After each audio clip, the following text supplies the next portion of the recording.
What is going on YouTube? It's your boy, Mr. Random, and if you don't know what a VHS player is, an 8-track cassette, or a Walkman is, then you just might be a millennial. Which probably means that you missed out on some of the best racing or driving games that ever came out, and actually some of them led the path and led the way to some of our favorite racing and driving games that we play today.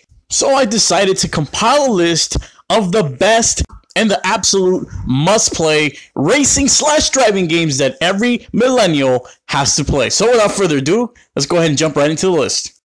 Now for this first game, there's probably a crap ton of you that have no idea this game even existed. And of course, I'm talking about the Juiced series, aka Juiced 1 and 2.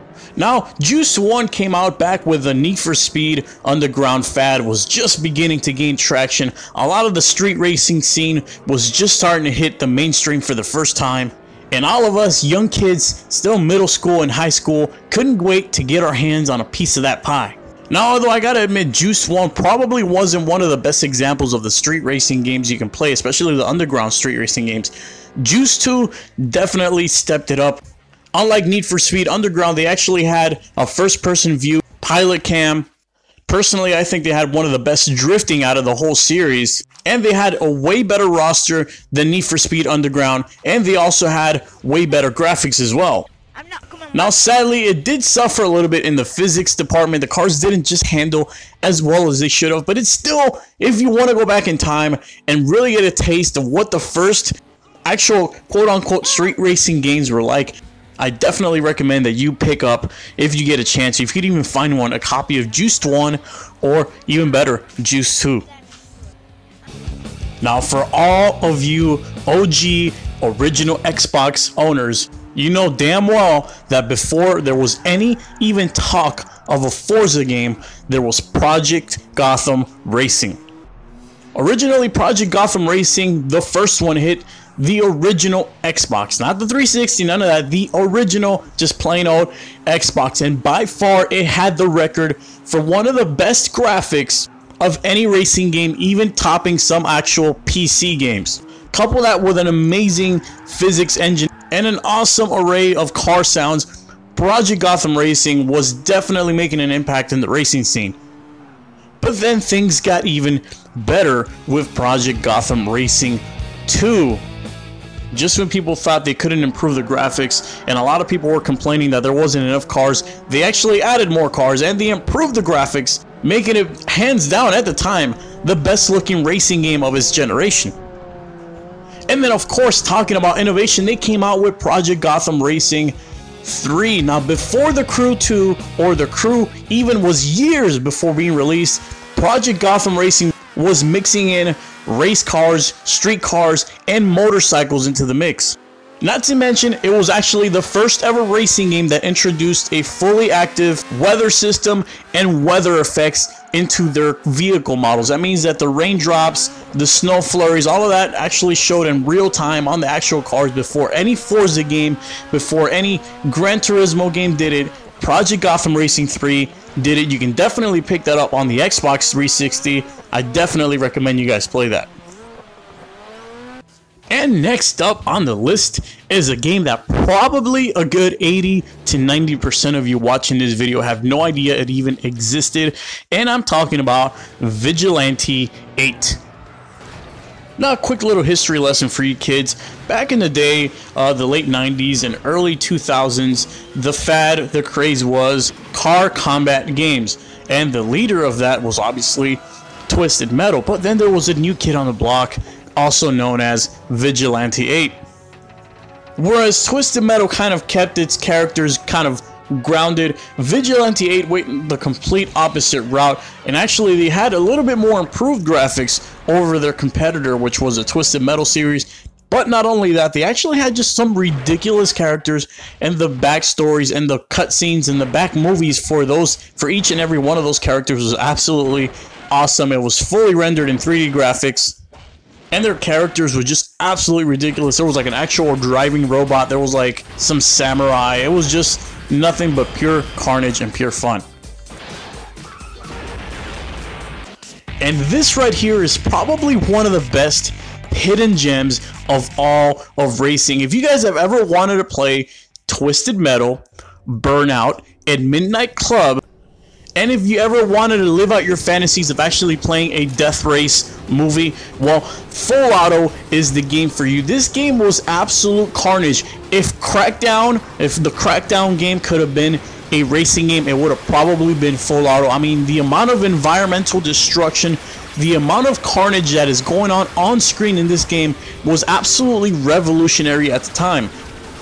Not to mention, who wouldn't want to play a racing game where you literally can gun down your opponents by destroying the environment or just flat out blowing them up with a bunch of rockets and machine guns? Not to mention, it had one of the coolest rewarding system for the destruction of the environment. If you destroyed certain parts of the actual track, it would actually change the entire course for everybody else. And it also featured the infamous quote-unquote rewind feature, which allows you to kind of save yourself or save your ass if you ever got destroyed or beaten the race, which, if you guys notice, was later introduced into a lot of actual modern racing games like Forza or the Dirt series, etc. Full Auto was available for the Xbox 360, which means if you still have an Xbox 360, I'm not sure if it's backwards compatible, but you can sure as hell play and pick up this gem. I highly recommend it, and you'll have a blast playing this thing with your friends.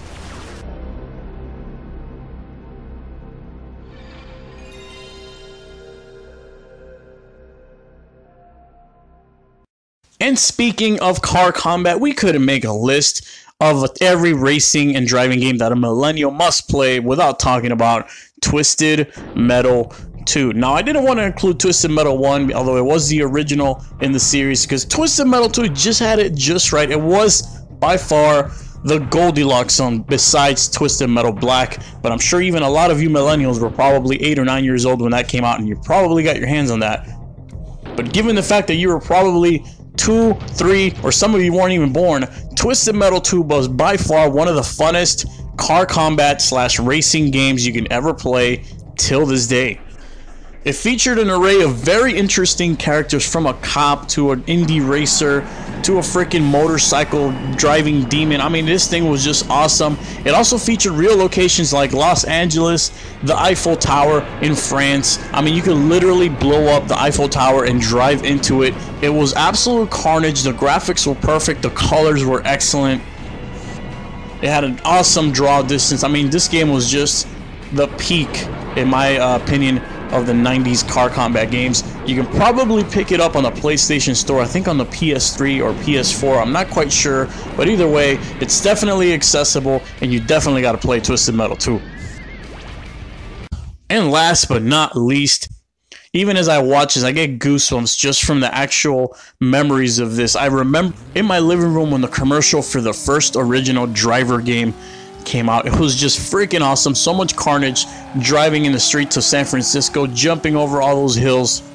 And this game right here that you're looking at, as bad as it looks for the PlayStation 1, was probably the reason that Grand Theft Auto went from a top-down 2D scroller kind of weird looking game to what it is today. And that is because of Driver 1, but more specifically because of Driver 2. Because whether you know it or not, whether you remember it or not, in Driver 2 you were actually allowed to get out of your vehicle and go into any car that you wanted. There was also police chases, there was missions, you had to follow people, you had to track them down. It was just awesome. It had never been done before in fully rendered 3D graphics, and Driver 2 was definitely, especially since it came out around the time that Grand Theft Auto was being produced, which came out a couple years after Driver 2.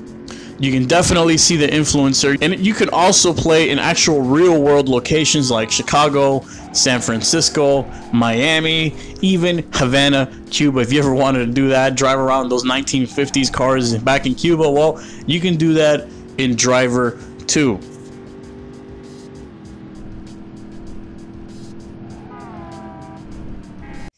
And that is going to be it for today's video, guys. Was there any games that I left out? There probably was. I can actually think of a few off the top of my head, like the Midnight Club series and stuff like that. If so, let me know in the comment section down below, and I'll make a second list for all the millennials who are missing out on some real fun racing and driving games. Either way, it's your boy, Mr. Random. Take it easy.